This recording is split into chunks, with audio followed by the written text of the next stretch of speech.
Hello, ladies and gentlemen. Welcome to the Pakistan Masters League Season 2. My name is Kimbula Banis and I'll be your play-by-play caster today. Joining me as our analyst is Nightblade, mind well known in the Sri Lankan Dota 2 community, a really amazing support player. Okay, for today's games, we'll be streaming the group stage for Group C, the qualifiers for Group C. We'll be streaming all the Origin Unknown games, and so for the first time in Sri Lankan esports history, seven of the top players in Sri Lanka have band together under the Origin Unknown banner. So, when I say seven of the top players out of all the active player pool in Sri Lanka right now, these are the players who are all above 7k MMR. So, this is peak Sri Lankan Dota. This is our dream team. So, Abdul, do you think you could give a small intro about the players? Yeah. So as you can see, all these players have been handpicked by none other than Mandula. All these players have shown that they have, they've grinded a lot. They've gotten their MMR up. They've gotten all the way past 7K, and this is the best we have to offer for now. And we're hoping it can, pull out some, cool wins. So far, they've been playing pretty well in the local tournaments.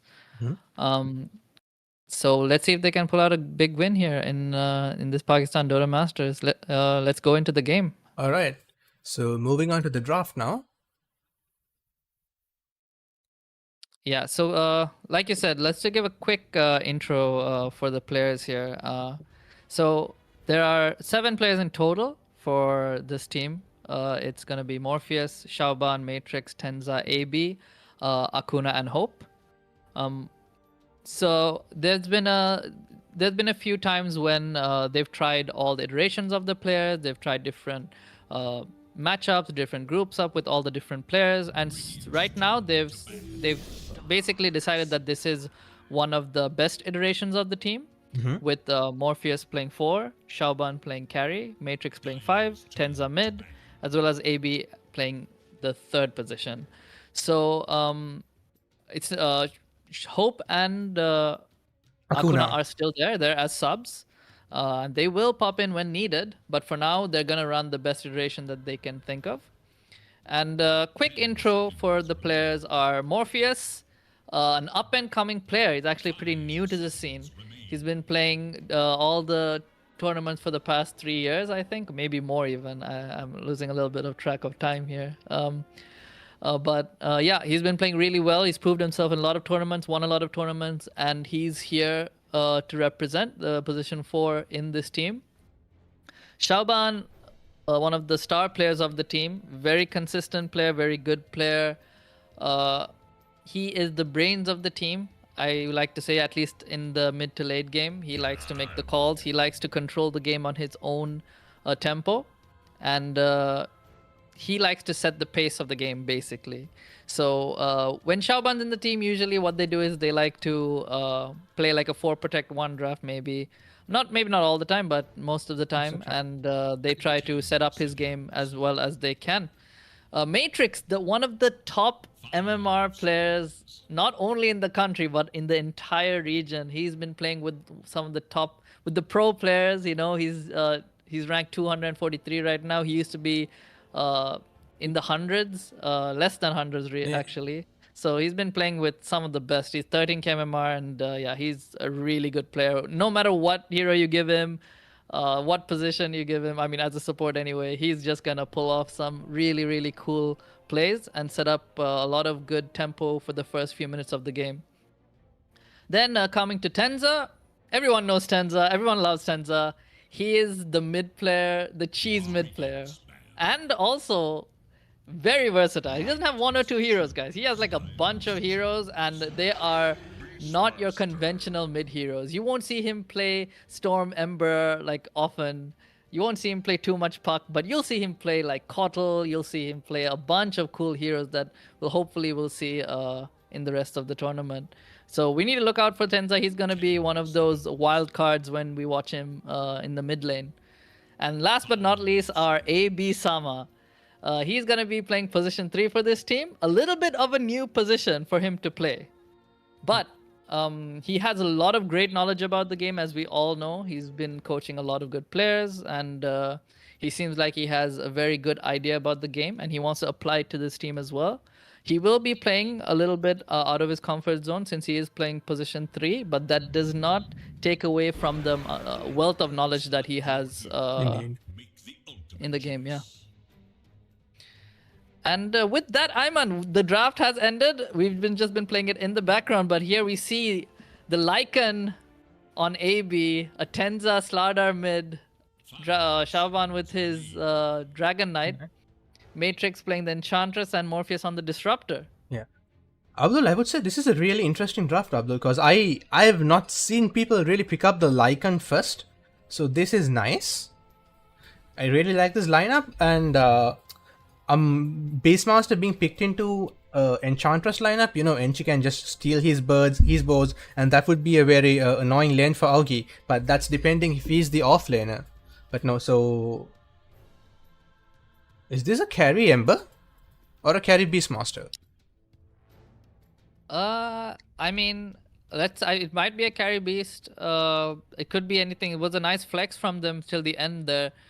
Probably thought about the Darkseer maybe going off lane, and when they picked up the Beastmaster, now this kind of puts a little bit of a twist into their plans. Is probably this Gyrocopter is probably going to support, is what I'm thinking. But I have seen Ember supports as well, so based on what they really want to do, they can probably interchange. I'm not very familiar with the players on the Radiant team. But I hope we'll get to see soon what they decide to do here with their picks. I mean, it was a good flex until the end. We couldn't really talk about the draft since I was introing all the players, but yeah, let's talk about it a little bit more since, as usual, our Sri Lankan teams just quick pause, at the start of the game. We love our pauses. Very reliable. This is the one consistent thing I've seen whenever I'm streaming, and I've been streaming for a long time. But yeah, thank God it's gonna be just a quick pause. Yeah, so picking up, we have a sword coming in from the Radiant. They've already purchased the sword. They've yet to pop it, so let's take a look on the Snapfire. So alright, I think both teams are they planning on invading? I don't think they'll. OU looks like they're gonna invade. I think when it comes to level 1, I feel like the Radiant team, they have a really good draft. I think both teams are, pretty decent. I mean, I guess OU don't have like the damage really at level 1 to kill. Maybe like they cannot kill the Darkseer, nor the Snapfire, nor the Beastmaster. But if they catch maybe Ember, there's a small chance. But as you can see, they just want to chill. They don't really want to contest too much because, like you said, the Radiant seems like they have a little bit of a better lineup. And that said, just sorted up, Abdul.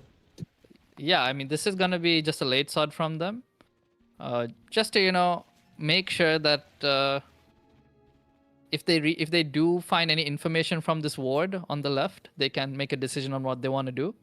Usually that's what you want to do with late smokes. And it seems like both teams are just gonna get 2 runes. And a little bit of context for these players that we're talking about here. They are a pretty good team. They are very high MMR. So they are all in the at least top 500. So this is not going to be a super easy game for OU. Definitely. Yeah, and they'll need to, try their best. But so far, it looks like they're trying something in this game with the Lycan off lane. I've seen a few of their practice games, and this is for sure something that maybe they want to pull a fast one on them. Let's see if this draft works out. I think Slardar is really good against the Ember Spirit. He could easily dominate the lane. It's a really good matchup. So it looks like in the end it's off lane. Sorry, a position 4 Gyrocopter paired with the Darkseer. Oh, and he's already got the courier.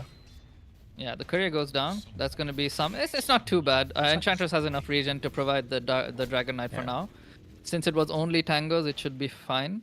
And we see the pull coming from Darkseer as well. So they're doing a good job securing the Darkseer's farm in the top lane. But anyway, this Dragon Knight probably just wants to farm. They're not really thinking of kills. They're not really thinking of going too aggressive. especially against a Gyrocopter with an Enchantress. They're just gonna Plus, chill and hopefully Xiaoban gets a farm. Yeah. And judging from Xiaoban's skill build, he's already prioritized the Vibram's Wrath, so he has the early sustain. He doesn't really have to worry about the early magic harass coming in from Gyro and Darkseer.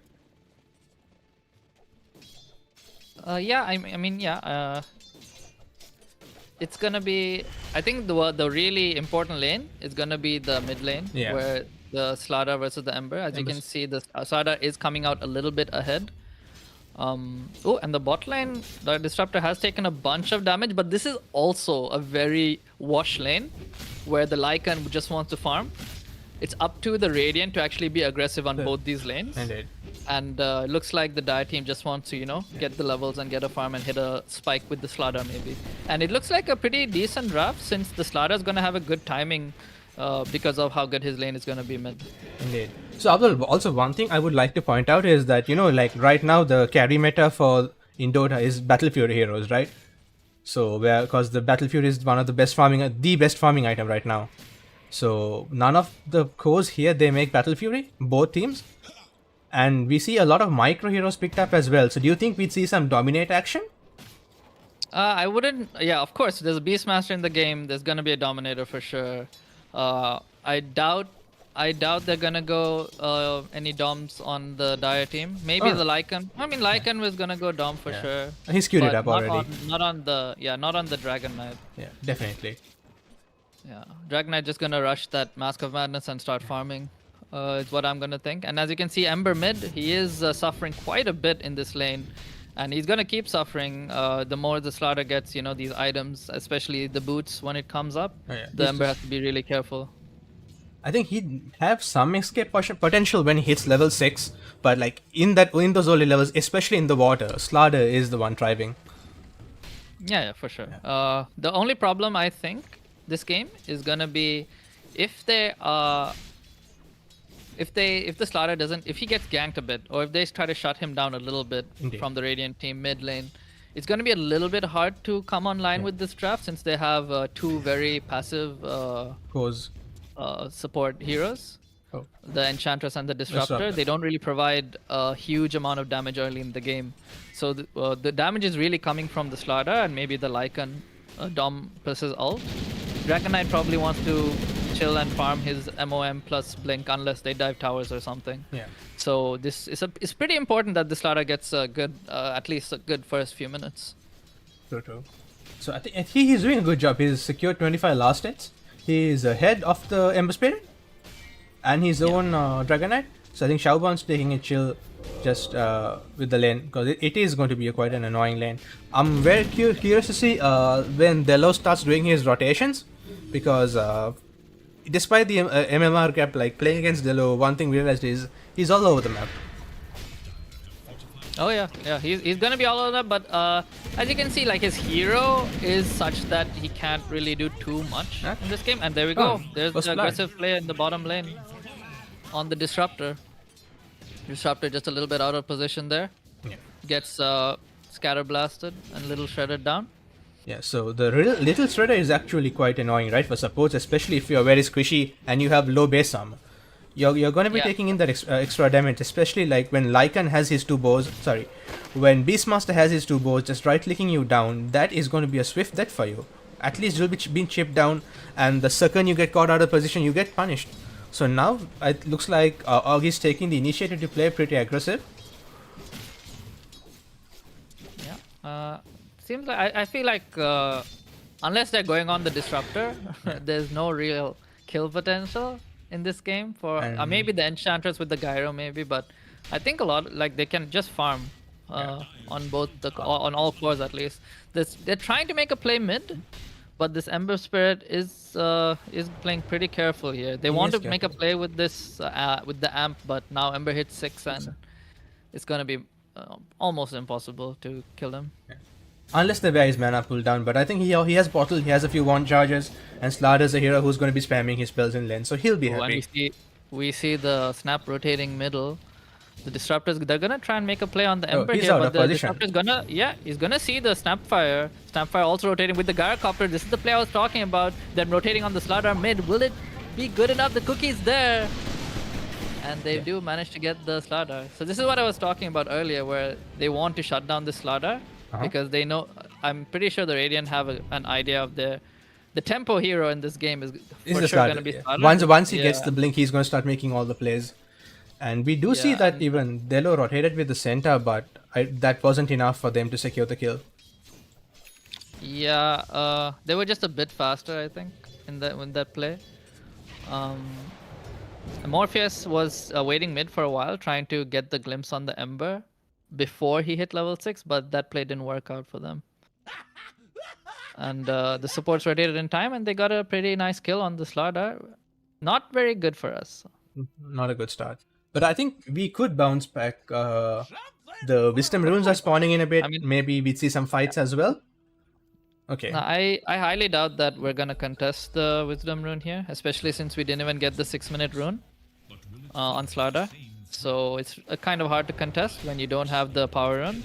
Yeah. So they're just gonna probably get their own, especially with the Lycan and the Beastmaster, Dragon Knight, all these heroes, Darkseer. I'm just saying, like, they're all on a farm. You They all know? want- I don't it's think it's very anyone passive wants early. to- Yeah, it's a pretty passive early game, but the tempo will start kicking up once the Slardar gets his items, which is why Radiant decided to, get shut that him kill down. in early, just slow him down a little bit. Yeah. And especially Slada is a hero who doesn't flash farm or even like farm really fast in general, right? He depends a lot on the kills he gets in the laning stage.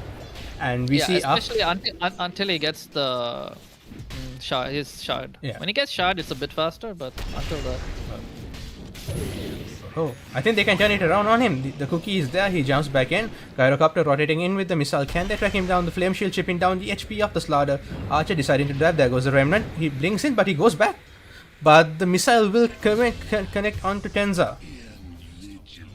And there we go. That is a Oh. very nice kill onto Slaughter, but Yeah. the Ember Spirit does Paul. he does fall, yeah, because of the damage he took from the tower. Not the best. I mean, I think this is a little bit good for Radiant. They're just shutting down Slaughter, which is the only thing they need to do for now. And they are doing it correctly. The supports are just not, they don't have enough to really... Oh, they might go on the Beastmaster bottom though. AB is popping his ulti. He's in the wolf form. Will we see the glimpse? Yeah, they're bringing him back. Tenza is here as well. Bash. Can they get him down? Cookie, but the cookie does not connect. We see the Gyra rotating bottom as well. That is a wasted rotation for the Radiant. But I think Darkseer is just one of those heroes who can manage on his own. He can just push out the wave. Yeah, not really wasted from the Gyrocopter, since they can maybe make a play after this on AB, since his wolf form's gonna run out now, and then he needs to be a bit careful when Beastmaster respawns because they have Roar. And as we can see mid, now that Ember has his 6, it's gonna be pretty hard to really catch him until the Dragon Knight maybe has Blink Dagger, or the Disruptor can connect a glimpse into Static Storm. Yeah. But the Disruptor trying to play that aggressive in the early without a Glimmer or even a 4-step is going to be very easily punishable, right? From the Radiant, because they have a lot of mobility coming from... I mean, it's not gonna be too difficult in the sense that when Slardar gets his blink, he has like 3 people to go in front of him. Okay, I think we might see a play on AB. They glimpse the Disruptor back. He's trying to roll, but he gets sent back to base. Oh, you got too greedy there, buddy. Very nice play from Morpheus there. Now Gyrocopter, I mean the Beastmaster will walk all the way back, and AB is gonna be fine here. Yeah. They should be a little bit careful because they might just make the same play again. But as you can see, AB has his Dom now, and he should be a lot better off for now. And Slardar mid, he's happy. He's always happy when he's able to just, farm for now, not getting too pressured, especially after the 2 deaths early. He really wants to just get to the blink. And we see Beastmaster getting the roar here on the bottom lane, killing off the Disruptor. I think it's completely fine. If it might not be good if they get the Lycan though. And there is a rotation. The Snap Ball being popped out. Lycan trying to reduce the armor, but there is a lot of armor reduction coming in from the Lycan and Slaughter. But can the Radiant turn this around? A lot of magic damage coming out from the Gyrocopter missiles. Beastmaster throwing his axe. Slaughter just taunting his way out of there. Good slowdown. They're using the creep also to block the enemy. Very good use of micromanagement at that time. We also see Shao Ban. He's having the time of his life just farming. He's already got his MOM. Yeah, I think they're happy to give like a few kills like this. It's all right, as long as they're not losing towers early. Losing towers early is when you start losing a lot of control of the map. Yeah. But I feel like Shaban needs to start playing a little bit more defensive now, Defense, yeah. because they might try and make plays on him very soon. And they've rotated the Snapfire top. They might attempt on getting that tower. Yeah, probably trying to just push the tower in quite a bit. But it's a nice scan coming from the Radiant team. Immediately scans the Slardar without a ward there. Doesn't have blink, And, but he gets the Korean exchange. yeah, but that was a good scan coming out from the Radiant there. Very good game sense. Without a ward. Yeah, good game sense. Yeah. So we see the Gyro. He is trying to stack, but it looks like it's Archer who's going to take the stacks here. Yeah. I mean, Slardar making rotations like that doesn't really cost him much, because he can run so fast in the water that he doesn't really lose too much time, especially when he's trying to give levels to Disruptor mid. Now that Disruptor is level 6. Yeah, like once they He's, catch the Ember in the static storm, that's a dead Ember. It's a dead Ember once he gets Kinetic Field. He doesn't Oh, yeah. have Kinetic Field right now. He so does not. Oh yeah. Does not have Kinetic Field. He's invested So he everything into the needs- glimpse. Yeah, Glimpse and the Q. They can still make a play with the stun, but without the Kinetic Field, he can kind of walk out. So the good thing is we were able to take the bottom tower since we do have a Lycan. So as soon as they leave that lane is gonna be immediately taken by the Lycan, which is gonna give us a lot of map control and help us apply map pressure. Okay, and look in the mid lane, we see the Scatterblast connecting in, stun onto the Ember. I'm being reduced, the Remnant walking in very slowly. Pache manages to bring him back, but we will escape with the Remnant. The wall coming in from the dark side, slowing them. There is the vacuum. Slard Illusion just chasing him, bashing him down. Will he get bashed into this? Static Storm is down on the other side to cancel the snap ult, but they will manage to get Tenza. Yeah. Betrayed by his own rotating as illusions. well. They're still going in. With AB is still going on the darks here. There's going to be a stun on the guy as well. They're going on different targets. There's going to be a glimpse onto the darks here. They might be able to get him. Yes, they will. Which is a decent kill in exchange for the Slardar here. The Dragon Knight. No, his form is over. He should be a bit careful They're here. gonna try and turn it around. Will the Beastmaster be here with the row? They get the stun onto him and they turn it around. Delo walking in. But no, he does have the glimpse. They bring him back, but do they have another stun from the Dragon Knight? No, it's on cooldown. They are gonna chip him away. The Wolves blocking him. No, okay. Shaoban, you're in danger here. Snapfire jumping in, trying to be the hero of the day, but no, they can't get him. But they will manage to save the Ember Spirit's life. That was very interesting because the Beastmaster had TP the whole time. I was very surprised that the Beastmaster did not TP to that fight, but in all, it was an okay trade.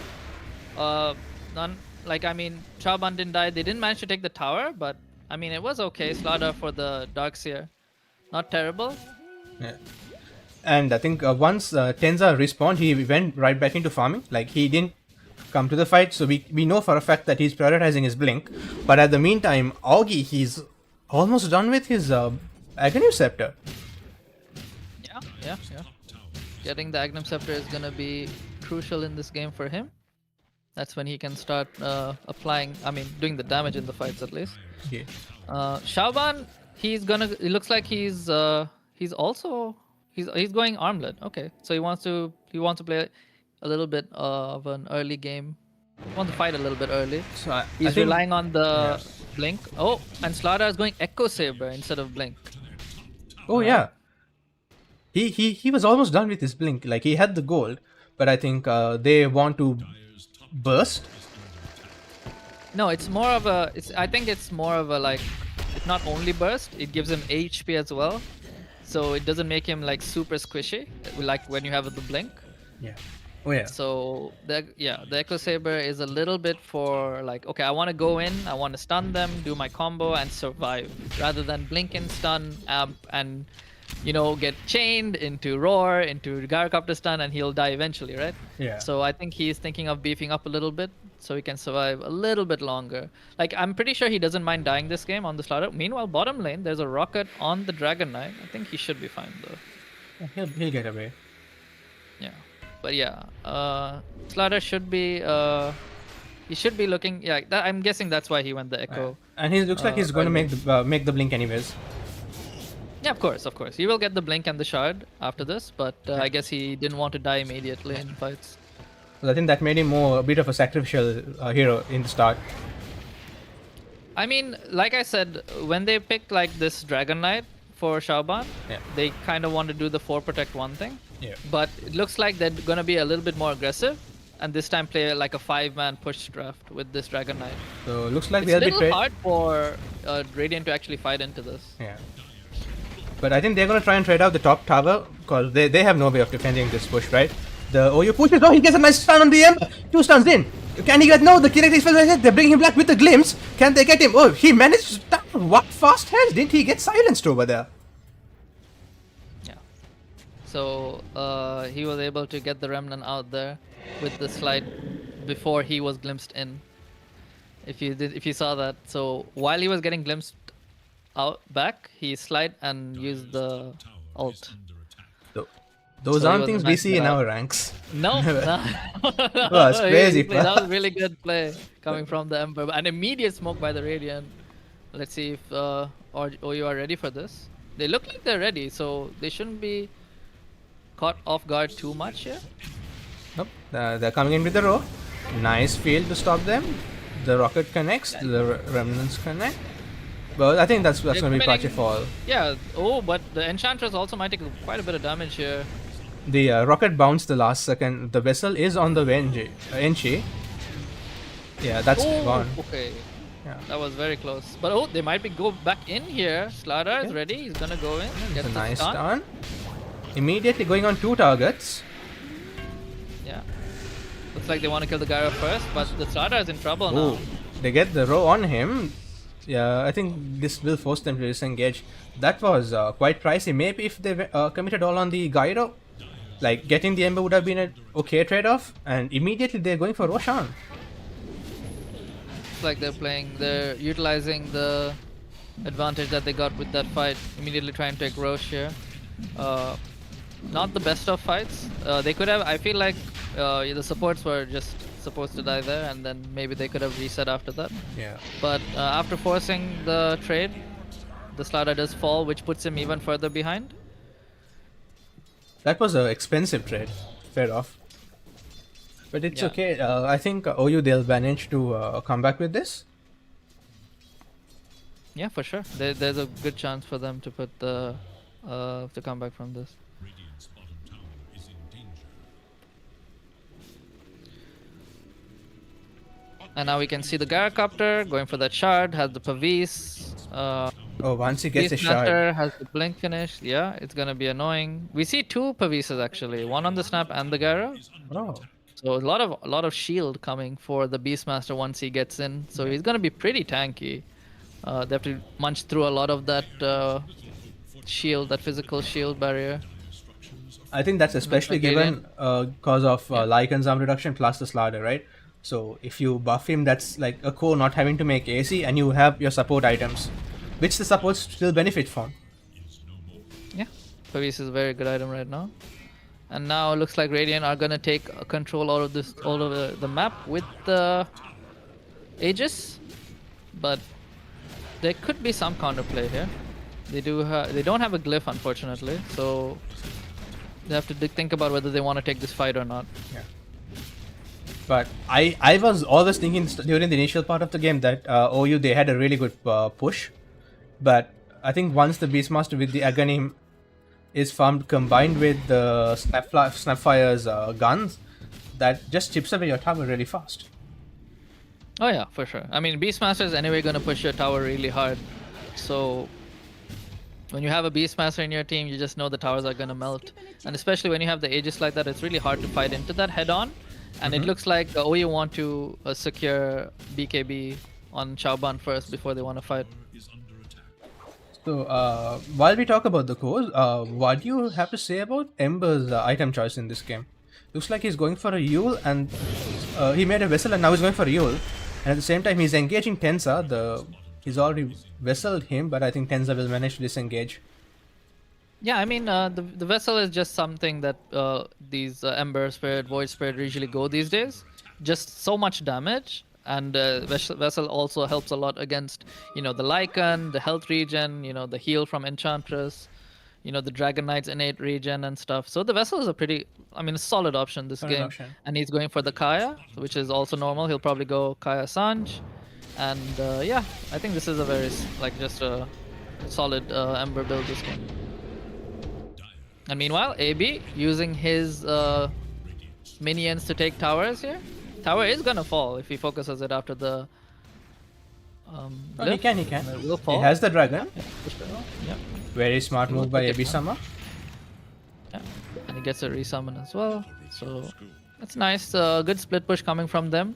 When the Aegis is up, getting a split push, getting a tower like that is very big actually. Indeed. It forces the enemy to respond. Oh, we might. Oh, nice stun coming from Delo here. Are they gonna roar the Enchantress? They look like they will. Oh. Walls Dragon being also- fleshed down. Nice, that is Storm from Pache.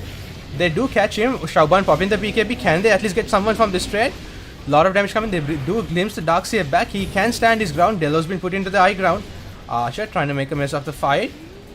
Augie and Aero do manage to get out. But Tenza, he falls in the backline.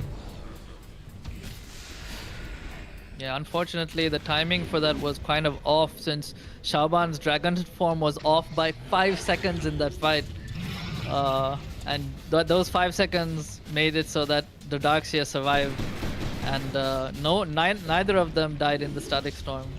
Very unfortunate timing. Slaughter tried to disrupt the backline while they tried to kill the Darkseer, but since the dragon form was not up, they didn't have the damage for that. And Slaughter does fall. Yeah. So Abdul, I have he another didn't get his question blink. for you. Yeah, go ahead. So do Beastmasters usually pick up the Manta? I think this is like my first time seeing it. I'm guessing he's picking up Manta to remove the amp. Oh yeah. Just something quick to remove amp in this game. It's very if they remove. Oh, we see Lycan. He's in trouble. Oh, He blub will blub fall blub. down to the chains and the gloves from the Snapfire. I mean, these are the things that are gonna happen once you lose map control. This Aegis is gonna finish though in 5 seconds. If they want to make a play, they should as soon as the Lycan's up. This is the time for OE to make a comeback into this game here. Okay, 5k lead on the Radiant. Nothing impossible to come back from. So far, so good, honestly. The Dragon Knight, when he gets like this Crystallis, he's gonna start hitting really hard. And the Radiant team do have a decent lineup to push towers early, but they will fall off going into the late game on the Radiant side. There is a scan. Will I they think. get to that point? Yeah.